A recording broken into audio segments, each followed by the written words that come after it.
¿Cómo les va? Estamos en nuestra segunda clase tutorial y nos vamos a ocupar específicamente del encargo de traducción a pedido de algunos alumnos. Como ustedes ya han visto y han realizado una muy buena tarea, un trabajo práctico excelente por parte de algunos de ustedes, esta particularidad que tiene la traducción está referida a la actividad que se relaciona con un grupo de especificaciones con las que trabaja el traductor para producir el texto de llegada, ¿sí? Esto en realidad es muy revolucionario, deriva efectivamente de la teoría funcionalista o de Scopus, por la cual digo revolucionario porque no está relacionada, se separa en realidad del texto fuente, se separa del autor y de los efectos sobre el destinatario y se enfoca en el texto de llegada según lo determine el cliente. Fíjense que sería una tercera parte, ¿no es cierto? Ya no es el que traduce, ya no es el autor, ya no es el destinatario, sino son las pautas que determina el cliente. Bien, entonces, vamos a ver qué es esto. Podríamos clasificar en aspectos internos y externos al encargo, ¿sí? Los internos serían los relacionados con la traducción en sí y los externos los relacionados con el cliente. Porque pasa que en este caso, a veces se confunde la pregunta que yo puedo hacer al alumno y le digo cuáles son los, inclusive algunos autores también en internet, mezclan, porque una cosa es el encargo de traducción en sí, para las pautas que tiene que tener una traducción, y otras son las relacionadas con el encargo como tarea, ¿no? Como tarea de traducción, como trabajo, ¿sí? Entonces, vamos a verlos por separado. Los aspectos internos están determinados por identificar al autor y determinar la naturaleza del texto, ¿no es cierto? Es decir, por ejemplo, ustedes cuando tienen que hacer una tarea encomendada por la profesora de traducción, dicen, a ver, ¿qué tengo que traducir? Y miran, ¿no es cierto? Y miran, ¿es literario? ¿Es técnico? ¿No es cierto? Se van a dar cuenta por la textura literaria si es algo que contiene, si es algo estético o si es algo que es científico. ¿Bien? Bueno, y a partir de ahí una serie de otras características que estarán determinadas por ese texto. Si es literario, si es novela, si es cuento, si es ensayo, si es autoayuda, ¿no? Y si es técnico, a qué ciencia pertenece, si es una ciencia dura o una ciencia humanística, etc. Bueno, después determino un lector en ese texto de origen, ¿no? Es decir, en el caso nuestro, en el caso de inglés, en el país en el que fue editado, ¿no es cierto?, este texto, ¿cuál va a ser el lector que está previsto por el autor? Siempre hay un lector previsto cuando alguien escribe algo, ¿no? Bueno, después vamos a la intención de ese autor. Eso es lo que digo yo, ¿no? Es decir, ¿para qué lo escribió? Para información, para deleite, es decir, pueden ser para capacitación, ¿cierto? Pueden ser distintos objetivos. Después vamos a identificar la finalidad de la traducción. ¿Por qué lo tengo que traducir? ¿No es cierto? ¿Por qué se necesita? Esto va a estar presentado, es un paper que va a estar en un congreso, va a estar en una revista científica, el cliente quiere publicar un libro, digamos, en el lugar donde vive, para que la gente acceda a ese material poético o estético. Después, obviamente, identificamos al lector meta de la lengua meta. ¿Para qué quiere el cliente que ese texto se traduzca? ¿No es cierto?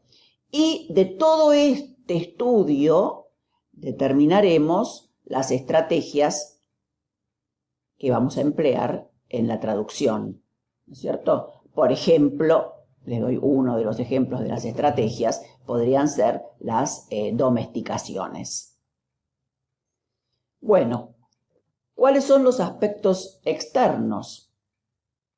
Los aspectos externos serían ya la parte concreta, ¿no es cierto? Es decir, cuántas palabras tiene el documento, cuál es el plazo, es un trabajo urgente, es un documento escrito o es un archivo de audio, y en este último caso se nos pide también transcripción. ¿En qué formato está? ¿Es un Word, un PDF? En caso de una traducción de marketing o una web, ¿requieren localización o solamente traducción? Y si es un texto publicitario, ¿necesita transcreación? ¿El proyecto va a necesitar una edición o maquetación posterior? Entonces, todas estas cosas hacen también a la labor comercial, digamos. Bueno, y finalmente viene la parte del cobro, ¿no es cierto? Es decir, para esto tenemos que tener presente las palabras, cantidad de palabras, el precio y el plazo que nos dan. Bien. Recomendaciones. Puedo darle muchas recomendaciones, ¿no es cierto? Eso lo van a ir sacando con respecto a la experiencia. Pero, por ejemplo, algunas, no acepten un proyecto que sepan que no van a poder hacer. No tengan miedo a rechazar algo que saben que objetivamente no pueden cumplir. Por ejemplo, por la extensión, por la dificultad, por el tiempo disponible de ustedes, ¿no es cierto? ¿Por qué? Porque no lo van a hacer bien y no es bueno quedar mal ante un cliente que puede después no recomendarlos. Si aún quieren aceptarlo, pueden buscar, por ejemplo, algún compañero, algún colega, ¿no es cierto?, que lo revise o que lo hagan en conjunto. Eso es también factible cuando es un trabajo de muy largo alcance, ¿no? Para que por lo menos le pegue una ojeada, etc. No acepten trabajos con plazos imposibles. Las traducciones siempre se necesitan para ayer. Por eso los hacemos trabajar un poco contra reloj en esta carrera, para que se vayan ajustando sus tiempos. A veces con un recargo por urgencia se descubre que la traducción no era tan urgente. Como con todo, la comunicación es clave. Bueno, mira, ¿para cuándo lo necesitas? Y para dentro de 2 días. Bueno, eso te va a salir un poco más. Bueno, no, si querés para la semana que viene puede ser. Entonces, también está la relación precio de trabajo y costo honorario. ¿Sí? No duden en preguntar.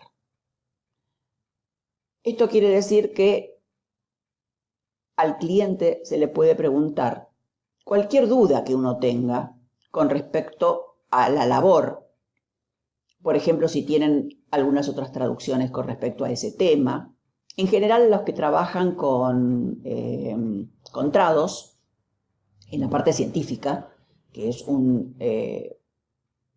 sistema para trabajar con traducción científica, no con traducción literaria, ¿no? Una memoria de traducción, les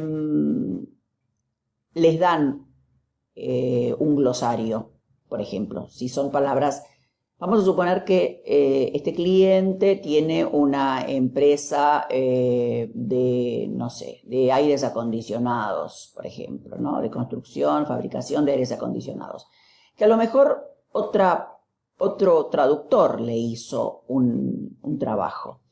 Y pueden usar, ustedes saben que la jerga científica a veces es diferente del país, diferente del traductor, entonces usó otra terminología para referirse a lo mejor a las mismas piezas. Entonces, para que quede uniforme, ustedes le tienen que preguntar si hay traducciones hechas en referencia a eso por otra persona que le faciliten el glosario. Eso se lo pueden dar por el Trados.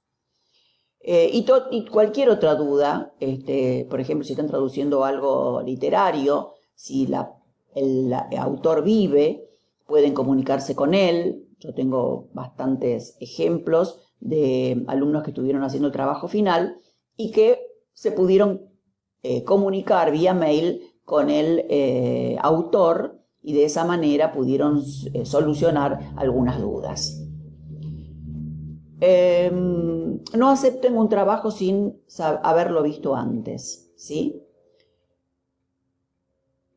Puede que no siempre esto sea posible, pero lo mejor es ver el documento antes de aceptar, para calcular mejor el tiempo, para calcular el precio, ¿no? Entonces, que les manden una copia y en función de eso ustedes pueden presupuestar. Los presupuestos, ahora vamos a pasar a ese tema monetario. Honorarios. Este es el tema que más inquieta a un nuevo traductor. Para los traductores literarios y técnicos científicos, como van a ser ustedes, no hay un colegio que regule los honorarios. Esto siempre preguntan muchos alumnos que se inscriben si hay un colegio para matricularse. No existe, no solo por nosotros, ¿no es cierto?, nuestro instituto en sí, sino que no existe un órgano creado como colegio, colegiado, digamos, para los traductores de este tipo, solamente para los traductores públicos, ¿no? Pero hay aranceles orientativos que da la Asociación Argentina de Traductores e Intérpretes en su página web. Esto lo determina la AATI por encuesta y por un cálculo con respecto a todos los traductores que están asociados al organismo. Es un estimativo que se saca. De todos modos, también lo que uno va a cobrar está determinado por la complejidad del encargo, su extensión, su urgencia y la modalidad, es decir, si es directa de inglés a español o si es de español a inglés.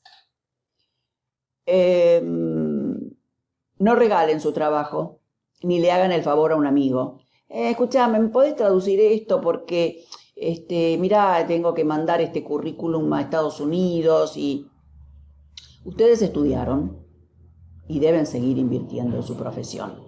Con diccionarios, con programas de traducción, con cursos, con viajes. Entonces, aunque sea mínimo, mirá, sí, porque le saca de más tiempo de otros trabajos por ahí que están haciendo, ¿no? Entonces, cualquier trabajo lo cobran, aunque sea poco. Bueno, esto es un poco, a veces también un poco el monto, el honorario está determinado por si quieren seguir trabajando con ese cliente. Entonces, por ejemplo, bueno, mira, te puedo cobrar un poco menos, te voy a hacer precio. En este momento está 1,40, creo, directa, 1,70 inversa. Sepan además que los traductores argentinos están buscados en el mundo porque sus honorarios son bastante bajos en comparación con lo que se cobran las traducciones en euros, por ejemplo, en Europa. Y son buenos, digamos, la fama, el prestigio del traductor argentino es bueno en comparación con otros traductores españoles, por ejemplo, porque no existen tantas instituciones que enseñen traducción, sobre todo literaria y técnico-científica. Música